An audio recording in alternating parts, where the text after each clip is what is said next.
After Father had transported me, I found myself in a large, round office space. There was an elevator on the back. I checked Ada to see where my target was located.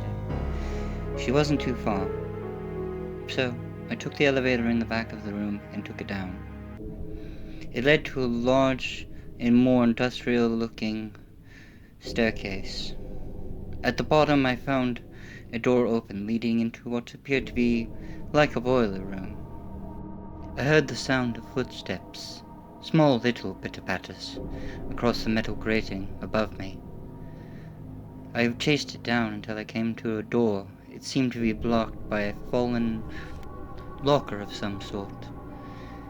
In my attempts to move it, I heard more footsteps and more sounds coming from behind it.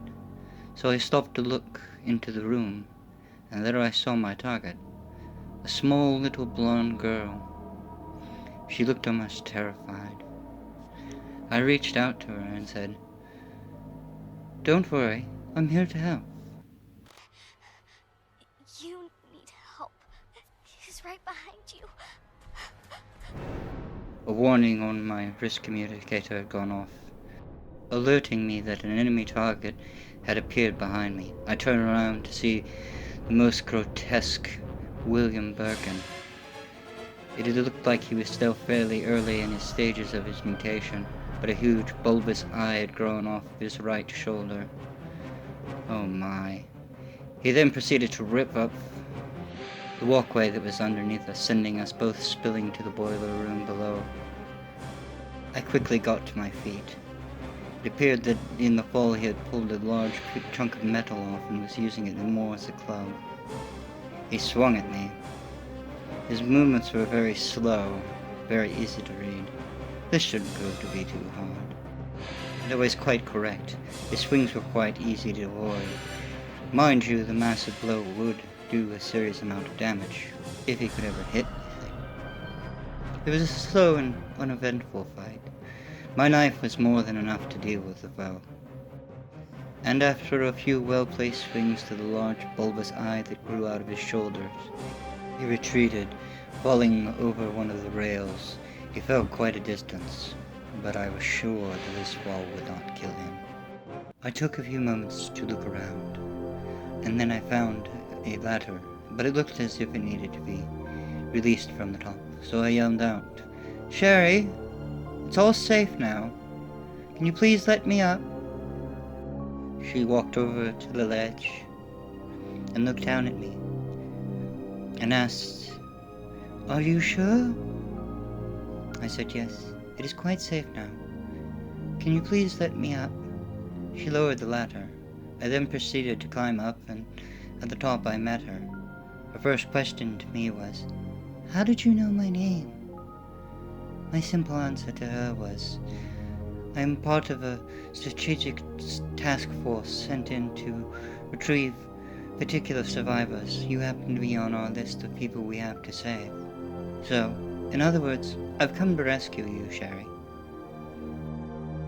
She looked at me befuddled and quite confused. But then she said, "Okay, but we have to eventually find my mommy. She's got to be around here somewhere. She told me to stay at the police station where it was safe, but..." I looked at her and said, "Yes, I can see the current condition of the police station is quite unsafe. I can understand why you ran. But I'm here now. I will keep you safe, Sherry. Stick with me." She reached up and grabbed my hand, and she proceeded to follow me. We came to a large room. It seemed that there was a switch we would have to flip in order to get the bridge to move to one side so that we could proceed. She had mentioned that she had tried to flip the switch earlier, but to no avail. This was not too surprising, as it looked like a very old and very large switch, and given the fact that she was a child, probably did not have the strength to move it. I flipped the switch, and the bridge moved into place, and then we proceeded across it. Once we had made it across, we found ourselves in a room. In the back, there was a ladder leading up. It looked like a manhole cover. I proceeded up the ladder and to move the manhole cover. Once we had gotten topside, I looked around. We apparently had found ourselves in a parking garage. I got up and told Sherry to make her way up. It took a few moments, but then she made it to the top.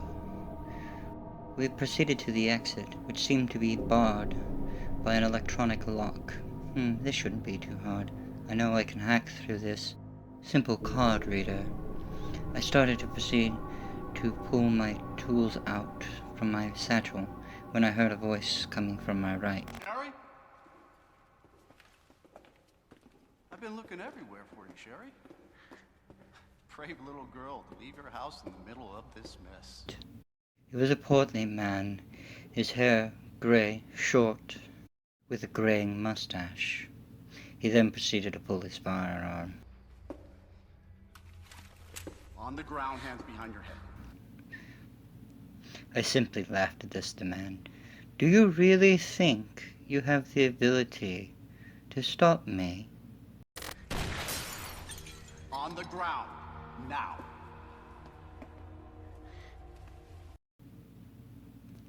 I simply smiled. Okay, I'll play your game. I put my hands over my head and got onto my knees. Sherry, tie her hands. Why are you doing this? Shut up. Tie her. Okay then. You tie her up now or she dies.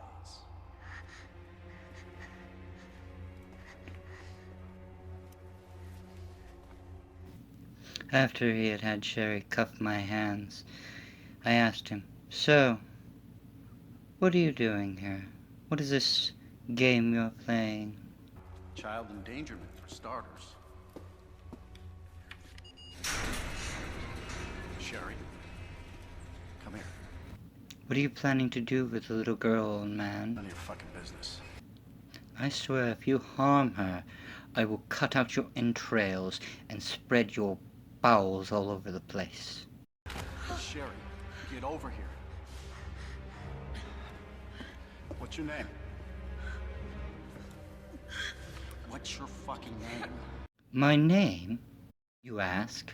Well, that's very simple. You can call me your worst fucking nightmare, you fat piece of...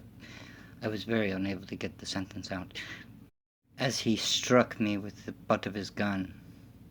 To me this felt like a mild tickle, but I also knew that a normal person would be quite harmed after that. So I stayed quiet for a moment. Stop! Let me go! Let me go! Obviously nobody taught you manners. We'll fix that. Oh, yes, we will. Let me go! Let me go! As I reached for my knife to help cut the quick ties that I had been tied up with, it took me a few moments, but unfortunately by the time I was able to cut my bonds free, Chief Irons had already escaped with Sherry, and the gate had reclosed. I got back up to my feet and looked out the grating as they walked off. Damn, lost the target. I walked back over to the card reader as I pulled my tools out once again, and I started to hack the device.